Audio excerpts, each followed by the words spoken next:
اور اس میں صفت استطالت پائی جائے گی، یعنی آواز لمبی ہوگی، ولضالین کر کے اس کو پڑھیں گے. ٹھیک ہے. تو یہ صفت استطالت اس کے اندر ہوتی ہے، اس کو ادا کرنے کا پورا ایک طریقہ کار ہے. ٹھیک ہے. وا تو کوئی بھی چیز نہیں ہے، وا ایک الگ لفظ ہے. ٹھیک ہے. یعنی وا، یہ قرآن مجید فرقان حمید کے اندر کئی الفاظ ہیں کہ جس میں وا استعمال ہوا ہے، جس کو اردو میں زوئیں بولتے ہیں. صحیح ہے. تو وہ وا ایک الگ لفظ ہے. جیسے ظالم ہوتا ہے، جس کو اردو ظالم بولتے ہیں ہم، تو عربی میں پڑھیں گے تو غالمین پڑھیں گے، اس کو غیظ، اردو میں پڑھیں گے تو اس کو غیظ پڑھیں گے. تو وہاں پر لفظ ضا جو ہے یہ بالکل الگ ہے، اور لفظ ضاد یہ بالکل الگ ہے. تو ولضالین جو پڑھا جائے گا اس میں ضاد ہی پڑھا جائے گا، اس کے اندر ضا اگر کوئی پڑھتا ہے تو اس کو علماء نے حرام لکھا. ٹھیک ہے. اور ایک صورت علماء نے اس کی کفر لکھی. یہ آج کے علماء نے نہیں، پرانے علماء نے. ملا علی قاری رحمۃ اللہ تعالی علیہ نے شرافیق اکبر کے اندر، اسی طرح محیط برہانی وغیرہ کے اندر اس بات کو کفر لکھا گیا. وجہ اس کی یہ بیان کی گئی کہ اللہ تبارک و تعالی نے جس چیز کو نازل کیا ہے وہ ہے ولضالین، یعنی ضاد کو نازل کیا، وا نازل نہیں کیا. اور آپ اپنی مرضی سے ضاد کو ضا بنا رہے ہیں، یعنی اللہ تبارک و تعالی کے قرآن کو تبدیل کر رہے ہیں. تو اس کی تو ظاہر سی بات ہے اجازت ہی نہیں ہوگی. تو بہرحال ضا پڑھنا کم از کم حرام ضرور ہے، اور اگر کوئی اس طرح پڑھتا ہے تو ایسے امام کے پیچھے نماز بھی نہیں پڑھیں گے، اس کے پیچھے نماز نہیں ہوگی. اچھا، اس سے معنی میں تبدیلی بھی؟ بالکل، معنی میں کئی مقام پہ تبدیلی آئے گی، کیونکہ وا سے کئی لفظ ہوتے ہیں کہ جو اس کا معنی عربی زبان میں کچھ اور بنے گا، اور ضاد سے اس کا معنی کچھ اور بنے گا. ٹھیک ہے جی، اگلی کال لیں گے. میرا سوال یہ ہے کہ حرام جو ہوتا ہے اس کو کفن کے لیے رکھ سکتے ہیں؟ احرام کو کفن کے لیے اب بالکل رکھ سکتے ہیں، اس میں کوئی حرج نہیں ہے. اور کئی لوگ ہوتے ہیں کہ جو لٹھے کا احرام لے کر بھی جاتے ہیں اور وہاں جا کے مکے شریف میں لے جا کے وہاں پہ اس پہ زمزم کا پانی بھی ڈالتے ہیں. تو بالکل لے جائز جو ہے وہ جائز ہے. اب البتہ یہ ہے کہ ہمارے یہاں جس طرح کا کفن جو ہے وہ استعمال ہوتا ہے، ویسا ہی کپڑا بندہ اپنے احرام کے اندر استعمال کر لے تو اس کو استعمال کرنے میں آسانی رہے گی. لٹھے کا کپڑا ہمارے یہاں کفن میں استعمال ہوتا ہے، تو لٹھے ہی کا وہ احرام لے لے تاکہ کفن کے اندر استعمال کرنے میں آسانی رہے. تو بہرحال احرام کا جو کپڑا ہے اس کو بطور تبرک کہ اللہ تبارک و تعالیٰ اس کی برکت ہے، اس کو قبر کے اندر عطا فرمائے، اس کو استعمال کرنے میں حرج نہیں ہے، استعمال کیا جا سکتا ہے. ٹھیک. کچھ ایس ایم ایس بھی شامل کرتے ہیں. ہماری شاپ پر کوئی اجنبی شخص کسی چیز کی خریداری کے حوالے سے آیا اور اپنا سامان بھول کر چلا گیا، پھر دوبارہ نہیں آیا، تو اس کے سامان کا ہم کیا کریں؟ اب ممکن ہے اس کو تلاش کرنا تو تلاش کریں، جب تک اس کے یعنی سامان کی نوعیت کو دیکھ لیں کہ کب تک وہ تلاش کرتا پھرے گا. صحیح ہے. مہنگا سامان ہے تو ظاہر ایک عرصے تک وہ تلاش کرے گا، سستا سامان ہے تو کم عرصے تک تلاش کرے گا. تو جب تک اس کے ملنے کی امید ہے اس کو تلاش بھی کرتے رہیں، اور کب تک یہ امید ہے کہ یہ اس سامان کو تلاش کرے گا تو اپنے پاس اس کو رکھیں. اور پھر جب مایوسی ہو جائے کہ نہیں آئے گا، نہیں مل رہا وہ بندہ، تو پھر یہ کسی شرعی فقیر کو صدقہ کر دیں. اچھا، دو ایس ایم ایس کو میں ایک ساتھ عرض کروں گا. ایک تو اسلامی بہنیں یہ پوچھنا چاہ رہی ہیں کہ میں نماز پڑھنے کی کوشش کرتی ہوں، نہیں پڑھ پاتی، تو میں کیا کروں؟ اور کام کی وجہ سے اگر نماز چھوٹ جائے تو اس کا کفارہ کیا ہوگا؟ دیکھیں، کچھ چیزیں ہیں کہ جو اللہ تبارک و تعالیٰ کی طرف سے ہمارے اوپر مقرر ہیں. ٹھیک ہے. فرض جو اللہ تبارک و تعالیٰ نے مقرر کیے ہوئے ہیں، تو اس میں چاہے ہمارا دل لگے چاہے ہمارا دل نہ لگے، ٹھیک ہے، ٹھیک ہے، بہر صورت اسے ہم نے ادا کرنا ہے. ٹھیک ہے.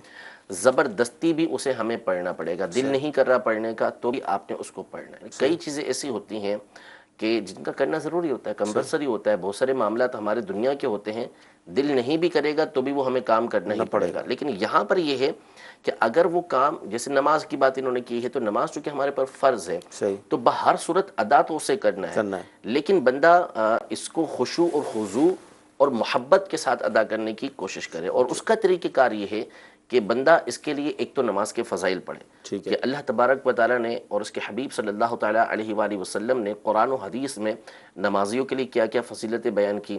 جب ان فضیلتوں کو پڑھے گا کہ جنت کے اندر کیسی اعلیٰ نعمتیں اللہ تبارک و تعالیٰ نماز پڑھنے والوں کو عطا فرمائے گا، تو امید ہے کہ اس کا دل نماز کی طرف لگے گا. دوسری بات یہ کہ وہ اس بات پر غور کرے کہ اللہ تبارک و تعالیٰ نے جو اس پر نعمتیں کی ہیں، اللہ تبارک و تعالیٰ نے جو اس پر انعامات کیے ہیں، کہ کیسی نعمتیں فقط انسانی بدن کے اندر موجود ہیں، کہ ایک چیز کے اوپر فقط اپنی آنکھوں پہ غور کرے، آنکھوں کے فوائد پہ غور کرے کہ اللہ تبارک و تعالیٰ نے اس کے اندر کیسے فائدے رکھے ہیں.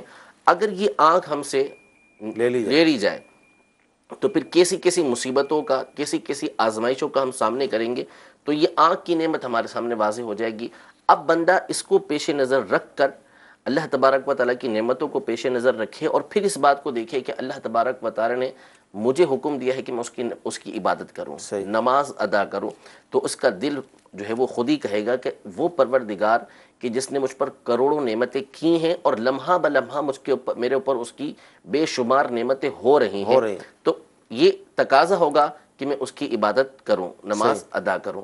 پھر اس کے بعد یہ غور کرے اللہ تبارک و تعالیٰ کی رحمتوں کے اوپر، اللہ تبارک و تعالیٰ کی عظمتوں کے اوپر، کہ وہ پروردگار عالم کے جو کسی کا محتاج نہیں، وہ صمد ہے، وہ غنی ہے، یعنی وہ کوئی کسی کی اس کو پرواہ نہیں ہے، لیکن اس کے باوجود کہ وہ کن کہتا ہے ہر چیز بن جاتی ہے، ٹھیک ہے، بڑے بڑے فرشتے اس کی بارگاہ میں سجدہ ریز ہیں، کانپتے ہیں اس کے سامنے، لیکن اتنی عظمتوں کے باوجود اللہ تبارک و تعالیٰ جس نے ہمیں پیدا کیا ہے وہ ہم سے کتنی محبت فرماتا ہے، جس کا شمار نہیں کیا جا سکتا۔ امام غزالی رحمۃ اللہ تعالیٰ علیہ نے احیاء العلوم کے اندر یہ حدیث نقل کی کہ ایک جنگ کے اندر، ایک غزوے کے اندر جو ہے وہ صحابہ کرام علیہم رضوان نے جب فتح حاصل کی تو قیدی حاصل ہوئے، تو ایک عورت بھی قیدی بنی، تو وہ ایک الگ خیمے میں تھی، اس کا بچہ اس سے بچھڑ گیا تھا، تو وہ خیمے سے باہر آئی تو بچہ کسی اور خیمے سے باہر آیا، کسی اور جگہ سے باہر آیا،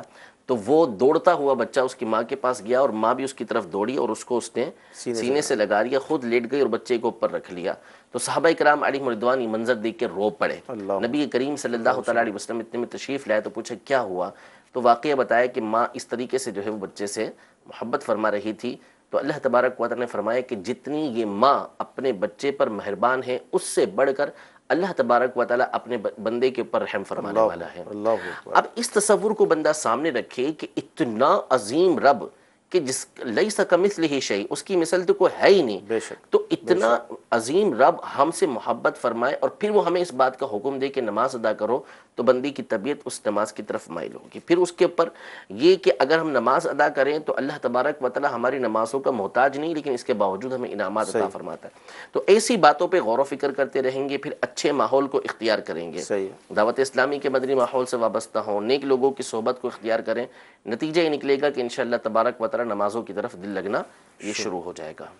واقعی بہت پیاری بات مفتی صاحب نے ارشاد فرمائی کہ اللہ تعالیٰ کی نعمتوں کو اگر شمار کرنا چاہیں تو ویسے بھی شمار تو نہیں ہو سکتی، لا تعداد نعمتیں ہیں۔ دنیاوی طور پر بھی کوئی ہم پر ایک آدھ احسان کر دے، ہماری مشکل میں کام آ جائے، تو ساری زندگی ہم اس کا احسان مانتے ہیں۔ اللہ تبارک و تعالیٰ کے کتنے احسانات ہیں، کتنی نعمتیں ہیں ہمارے اپنے جسم کے اندر، جس طرح مفتی صاحب نے ارشاد فرمایا، تو کیا ہم نماز نہیں پڑھیں گے؟ کیا ہم اللہ تعالیٰ کی اطاعت نہیں کریں گے؟ کیا ہم اس کی بندگی نہیں کریں گے؟ ہمیں غور کرنا چاہیے۔ جی اگلی کال۔ کوئٹہ سے بات کر رہا ہوں جی۔ بات یہ ہے کہ ایک تو احرام کے بارے میں پوچھنا تھا، احرام تھوڑا بڑا ہے، اس کو کٹائی کرے، سلائی کرے، کیا کرے اس کو؟ جی احرام بڑا ہے، کیا کریں حضور؟ ہاں، اس کو کاٹ تو سکتے ہیں کہ اس کو کاٹ لیں، اور جو ہے وہ بے سلا جو ہے وہ احرام ہونا چاہیے، صحیح، سلا ہوا نہیں ہونا چاہیے، بے سلا ہو تو عام طور پہ مل جاتا ہے بازار سے اپنے اپنے سائز کا، تو ایسا احرام یہ لے لیں کہ جو بے سلا ہوا ہو۔ ٹھیک ہے جی اگلی کال۔ میرا سوال یہ ہے، ایک مسجد میں دیا گیا چندہ 10 سالوں کے بعد واپس کر کے دوسری جگہ مسجد بنانا جائز ہے؟ جی مسجد کے چندے کا استعمال پوچھ رہے ہیں، چندہ ہوا پھر دوسری جگہ اس کو استعمال کر سکتے ہیں مسجد کے لیے؟ دیکھیں تو بہت ہی غیر واضح سوال ہے، بہت ہی مجمل سوال ہے، ٹھیک ہے، کہ کس نام پہ چندہ کیا گیا اور کیوں دوسرے مقام پہ استعمال کر رہے ہیں۔ اصول یہ ہے کہ جس مد کے لیے چندہ کیا گیا ہے اسی مد میں اس کو استعمال کیا جائے گا، باقی یہاں پر تو صورتحال واضح نہیں ہے، تو یہ تو دارالفتہ اہل سنت میں فون پہ رابطہ کریں۔ ٹھیک ہے جی اگلی کال۔ گروی لے کر مکان تو کرائے پہ دیں، یہ سود ہے کہ سود نہیں ہے؟ گروی میں دیا ہوا مکان، دیکھیں جو گروی رکھنا ہے یا گروی کسی سے کوئی چیز لینا ہے جس کو عربی میں رہن بولتے ہیں، تو رہن رکھنا یہ شرعاً تو جائز ہے، لیکن رہن کا جو مقصود ہوتا ہے وہ یہ ہوتا ہے کہ آپ نے مجھے مثال کے طور پہ قرض دیا، تو آپ کو اطمینان حاصل ہو، گارنٹی حاصل ہو، اس کے لیے آپ نے میری کوئی چیز رکھ لی، میرا مکان رکھ لیا، میری گاڑی رکھ لی، میرے موبائل رکھ لیا، کوئی بھی ایسی چیز رکھ لی کہ جس سے آپ کو اطمینان رہے کہ وقت مقررہ پر میں آپ کے پیسے آپ کو واپس کر دوں گا، اور مجھے بھی یہ ہے کہ میں نے چونکہ وہ چیز واپس لینی ہے تو میں آپ کے پاس وہ رقم آپ کو واپس کرنے کی کوشش کروں گا. یہ یہاں تک تو جائز ہے. لیکن ہمارے عرف کے اندر، ہمارے معاشرے کے اندر ایسا ہوتا ہے کہ گروی رکھی ہوئی چیز سے فائدہ اٹھایا جاتا ہے. یعنی مکان ہے، کسی نے کسی کو گروی رکھا، تو جس کے پاس گروی رکھا گیا ہے وہ اس مکان میں یا تو خود رہنا شروع کر دیتا ہے یا اس کو کرائے کے اوپر چڑھا دیتا ہے اور اس سے نفع حاصل کرتا ہے. تو یہ جو نفع وہ حاصل کر رہا ہوتا ہے یہ ہوتا ہے سود، کیونکہ یہ جو گروی رکھی ہوئی چیز اس کے پاس ہے یہ قرض کے بدلے میں اسے حاصل ہوئی ہے اور یہ اپنے قرض کے اوپر نفع اٹھا رہا ہوتا ہے. اور حدیث پاک کے اندر ہے کہ کل قرض جر منفعۃ فہو ربا، کہ ہر وہ قرض کے جو نفع لے کر آئے وہ سود ہے. تو اب یہاں پر جو ہمارے یہاں ہوتا ہے یہی ہوتا ہے کہ گروی رکھی ہوئی چیز کو بالخصوص مکان کے حوالے سے یا تو اس کو کرائے پہ چڑھا دیں گے یا اس پہ خود رہنا شروع کر دیں گے. یہ بالکل بھی جائز نہیں ہے، حرام ہے. ٹھیک جی، اگلی کال. میرا یہ سوال ہے کہ یہ جو قسطوں پر چیزیں لینا یہ بھی سود ہے؟ قسطوں پر چیزیں لینا سود ہے؟ دیکھیں یہ مسئلہ بے شمار مرتبہ ہمارے یہاں سے بیان ہو چکا ہے، لیکن چونکہ نئے ناظرین ہوتے ہیں اور بار بار یہ سوال آتا ہے جس سے معلوم ہوتا ہے کہ بہت بڑی تعداد کو یہ مسئلہ معلوم نہیں ہوتا. تو قسطوں پر چیزیں لینا یہ شرعاً جائز ہے، اس میں کوئی حرج نہیں ہے. اگرچہ کہ چیز مہنگی ملتی ہو، یعنی عام طور پہ وہ چیز 1000 کی ملتی ہے تو قسطوں پر وہ 1500 روپے کی مل رہی ہے، لیکن اس کے اندر چند چیزوں کا لحاظ یہ ضروری ہے. نمبر ایک یہ کہ جب آپ کوئی چیز قسطوں پر لے رہے ہیں تو اس میں ریٹ طے کر لیں اور وقت طے کر لیں کہ یہ 6 مہینے کے اندر مثلاً آپ کو میں 1500 روپے 250 روپے یا 300 روپے کر کے دے دوں گا، اتنے عرصے کے اندر یہ پیسے میں آپ کو واپس کر دوں گا. یہ ہو گیا اتنا. دوسرا یہ کہ ہمارے یہاں عام طور پہ قسطوں پر لی گئی چیز کے اندر یہ شرط لگا دی جاتی ہے کہ اگر یہ چیز آپ واپس کریں گے، اگر آپ کوئی قسط لیٹ کر دیں گے تو اس کے اوپر پینلٹی آپ کو لگے گی، اتنے پیسے آپ کو اوپر دینا پڑیں گے. تو یہ چیز ناجائز و حرام ہے. اسی طرح یہ ہوتا ہے کہ اگر آپ قسطیں پوری نہ کر پائے تو یہ چیز بھی آپ کی ضبط کر لی جائے گی اور پیسے بھی آپ کو واپس نہیں دیے جائیں گے. یہ بھی غلط ہے. اگر یہ شرائط ہیں تو پھر اس صورت میں تو یہ سودا ناجائز ہو جائے گا، اس طرح چیز خریدنے کی اجازت نہیں ہوگی. اور اگر یہ شرائط یا اس کے علاوہ کوئی اور غلط شرط نہیں پائی جاتی جو خلاف شرع ہو تو پھر قسطوں پر چیز لینا یہ جائز ہو جائے گا. ٹھیک ہے. اچھا، ایس ایم ایس یہ آیا ہے کہ کیا کسٹمر کے سامنے درود پاک وغیرہ پڑھ سکتے ہیں؟ سبحان اللہ، الحمدللہ کے الفاظ. دیکھیں ایک تو ہے عادت کے طور پہ پڑھنا کہ بندہ ویسے ہی اس کی عادت ہے کہ وہ تسبیح پڑھ رہا ہوتا ہے. دوسرا وہ کسی چیز کی پارسائی، کسی چیز کی بڑائی بیان کرنے کے لیے یا اپنی پاکیزی بیان کرنے کے لیے پڑھ رہا ہے کہ یہ چیز اس کی بک جائے، سامنے والا اس کے اوپر بھروسہ کر لے، یہ اس چیز کو اچھا سمجھے، تو یہ ناجائز و حرام ہے، وہ نہیں پڑھ پائیں گے. ایک ہے کہ بندہ ہے عادی تسبیح پڑھتا ہی رہتا ہے، چاہے کسٹمر سامنے ہو یا نہ ہو وہ پڑھ رہا ہے، تو اب کسٹمر کے آنے پر وہ اس کے لیے رکنا ضروری نہیں ہے. ہاں اگر یہ ہے کہ اس سے یہ اس کو اندیشہ ہوتا ہے کہ یہ چیز کے لیے میں کر رہا ہوں اس طرح، تو پھر وہ رک جائے. ٹھیک جی، اگلی کال. قبر میں میت اتار کے اس کے بعد آدمی کو غسل کرنا چاہیے یا نہیں؟ یہ بھی ایک کانسیپٹ پایا جاتا ہے، اگر ہم نے غسل دیا میت کو یا قبرستان گئے یا قبر میں اتارا تو ہم بھی غسل کریں، کیا فرماتے ہیں؟ غسل کرنا ضروری نہیں ہے. بہتر ہے کہ وضو بندہ کر لے، لیکن اگر غسل نہیں کرتا، وضو نہیں کرتا تو اس میں کوئی حرج نہیں ہے. ٹھیک جی، اگلی کال. جو حج عمرہ سے واپس آتا ہے ان کا ہار پہنانا کیسا ہے؟ حج عمرے سے واپس آتے ہیں بالکل بہت کوئی حرج نہیں ہے اس کے اندر. حج عمرے سے کوئی واپس آیا تو اب اس کو کوئی ہار پہنا رہا ہے اور اچھی نیت کر رہا ہے کہ یہ خوش ہوگا یا اس کی تعظیم کی نیت کر رہا ہے تو حرج بھی نہیں، اور انشاءاللہ تبارک و تعالی اس کے اوپر وہ ثواب بھی پائے گا. اچھا، اسلامی بہنوں کی طرف سے یہ سوال ہے کہ زوال کا وقت جو ہے وہ کتنا ہوتا ہے اور اس دوران قرآن کی تلاوت کر سکتے ہیں؟ دیکھیں ہمارے یہاں جو زوال کا وقت ہے عمومی طور پر جو زہوہ کبریٰ کا وقت ہے اس کو زوال کا وقت کہہ دیتے ہیں. حالانکہ زوال کا مطلب ہوتا ہے کہ زہوہ کبریٰ یعنی مکروہ وقت کا جو ہے وہ ختم ہو جانا، زائل ہو جانا. زوال کا مطلب کہ سورج اب ڈھلا ہے، زائل ہوا ہے. تو یہ تو وہ وقت ہوتا ہے کہ جس میں کراہت کا وقت چلا گیا. تو اس سے پہلے کا جو وقت ہوتا ہے وہ زہوہ کبریٰ کا وقت کہلاتا ہے، جس کو عام طور پر ہمارے یہاں زوال کا وقت کہہ دیتے ہیں. اب یہ مختلف موسموں کے اعتبار سے، مختلف علاقوں کے اعتبار سے الگ الگ ہوتا ہے. اس کی ٹائمنگ سردیوں گرمیوں کے اندر گھٹتی اور بڑھتی رہتی ہے، اور عمومی طور پہ نقشہ جات تقریباً علاقوں کے ملتے ہیں. اور بالخصوص دعوت اسلامی کی ویب سائٹ پر تو 27 لاکھ سے زیادہ جو ہے وہ مقامات کا نقشہ موجود ہے، تو وہ نماز کا نقشہ حاصل کر لیں. اپنے علاقے کے اعتبار سے دیکھ لیں کہ کتنا وقت ان کے یہاں پر بنتا ہے زہوائے کبریٰ کا وقت. جیسے ہی زہوائے کبریٰ کا وقت ختم ہوگا تو ظہر کا وقت شروع ہوا, اور ظہر کا وقت شروع ہوا تو مکروہ وقت ختم ہو گیا. اب رہا کہ اس مکروہ وقت کے اندر, زہوائے کبریٰ کے وقت کے اندر, جس کو ہمارے یہاں زوال کہا جاتا ہے, اس وقت کے اندر قرآن پاک پڑھنا ہے تو جائز, پڑھ سکتے ہیں, پڑھنے والا گناہگار نہیں ہوگا, لیکن اس وقت میں قرآن پاک نہ پڑھنا بہتر ہے, اس لیے کہ اس وقت میں نماز نہیں پڑھی جا سکتی, اور قرآن مجید فرقان حمید جو ہے وہ اس قرآن نماز کا ایک جز ہے, یعنی اس اعتبار سے جز ہے کہ اس میں قرآن کی تلاوت کرنا ضروری ہوتی ہے. تو اس لیے علماء نے فرمایا کہ جس طرح کل نماز سے بچے, اسی طرح اس کے ایک جز سے بھی بچے کہ قرآن پاک اس وقت کے اندر نہ پڑھے. لیکن اگر کسی نے پڑھا تو پڑھنے پر گناہ نہیں, بہتر یہ ہے کہ اس وقت کے اندر قرآن پاک کی جگہ وہ تسبیحات پڑھے, درود شریف پڑھے, ان نیک کاموں کے اندر وہ مشغول ہے. جیسے ہی وقت نکلتا ہے تو قرآن پاک کی تلاوت شروع کر دیں. ٹھیک ہے جی, اگلی کال لیں گے. میں مقصود اولیاء لاہور سے محمد اشرف محمود اتاری عرض کر رہا ہوں. میرا سوال یہ ہے کہ جب بھی میں نماز پڑھتا ہوں تو مجھے یہ بھول جاتا ہے کہ میں نے 2 سجدے کیے ہیں یا 1 سجدہ کیا ہے. اس صورت میں میری نماز کے بارے میں کیا احکام ہوں گے؟ بھول جاتے ہیں, وسوسوں وغیرہ کا شاید لگتا ہے. دیکھیں اس میں ظن غالب پر یہ اعتبار کریں گے کہ جہاں ان کا دل جمتا ہے اس کا لحاظ کریں گے, کہ اگر دل اس پہ جمتا ہے کہ 2 سجدے کیے ہیں تو 2 کا لحاظ ہوگا, 1 سجدے پر دل جمتا ہے تو 1 کا لحاظ ہوگا. ٹھیک ہے جی, اگلی کال. ایسا بچہ جو مردہ پیدا ہوا, آیا کہ اس کا نماز جنازہ اور غسل وغیرہ کا کیا معاملہ کیا جائے گا؟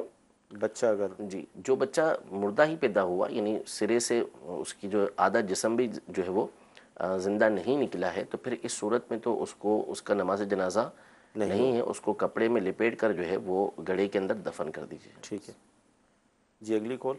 مسجد ہے, اس میں شیشے کے دروازے لگائے جاتے ہیں آج کل, تو جب بندہ نماز پڑھتا ہے تو اس کے سامنے بندے کی تصویر نظر آتی ہے, کیا اس سے نماز ہو جاتی ہے؟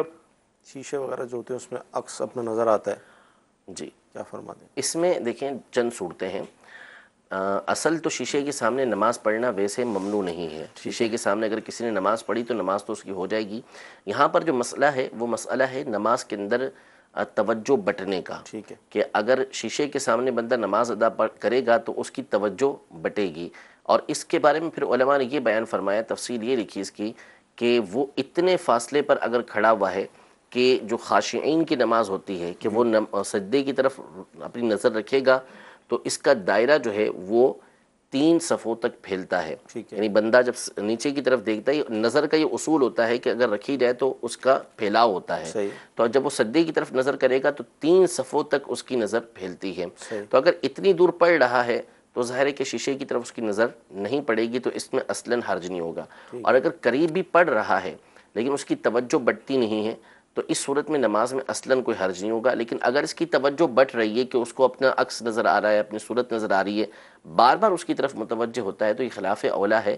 بہتر نہیں ہے کہ اس صورت میں وہ شیشے کے سامنے نماز پڑھے, اسے چاہیے کہ ہٹ کر نماز ادا کرے. ٹھیک ہے. اچھا, SMS یہ ہے کہ میں 26 سال سے کراچی میں رہتا ہوں, جاب کرتا ہوں. پنجاب جب جاؤں تو اب میں نماز قصر پڑھوں یا پوری پڑھوں, کیا فرمائیں؟ دیکھیں, اگر جو باب المدینہ کے اندر کراچی کے اندر یہ رہ رہے ہیں اور یہاں پر ان کا رہنا فقط جاب کی وجہ سے ہے, جو اصل گھر ہے پنجاب کے کسی شہر کے اندر ان کا ہے, اور وہیں ان کا والدین, ان کے گھر والے سب وہیں پر موجود ہیں. یہاں باب المدینہ میں آتے ہیں یا فیملی بھی یہاں پر موجود ہے, لیکن یہاں پر فقط جاب کے لیے ٹھہرے ہوئے ہیں. واپس انہوں نے پنجاب ہی جانا ہے, تو چونکہ پنجاب ہی کا جو شہر ہے وہ ان کا وطن اصلی ہے, تو وہاں پر جب بھی جائیں گے, چاہے 1 دن کے لیے جائیں چاہے 2 دن کے لیے جائیں, وہاں انہوں نے پوری نماز ادا کرنی ہے. اور کراچی کے اندر باب المدینہ کے اندر یہ چونکہ مقیم نہیں ہے, یعنی مقیم سے مراد یہ کہ ان کا وطن اصلی نہیں ہے, تو یہاں پر جب 15 دن کے لیے آئیں گے تو پوری نماز ادا کریں گے, اور اگر 15 دن سے کم کے لیے آتے ہیں تو پھر اس صورت میں یہ قصر نماز ادا کریں گے. ٹھیک ہے. اچھا, 1 لاکھ پر جو ہے وہ زکوٰۃ کتنی ہوگی, اور بیٹی اپنی ماں کو زکوٰۃ دے سکتی ہیں جبکہ وہ مجبور ہیں؟ جی, زکوٰۃ کا نصاب جو ہے وہ 2.5% ہے, یعنی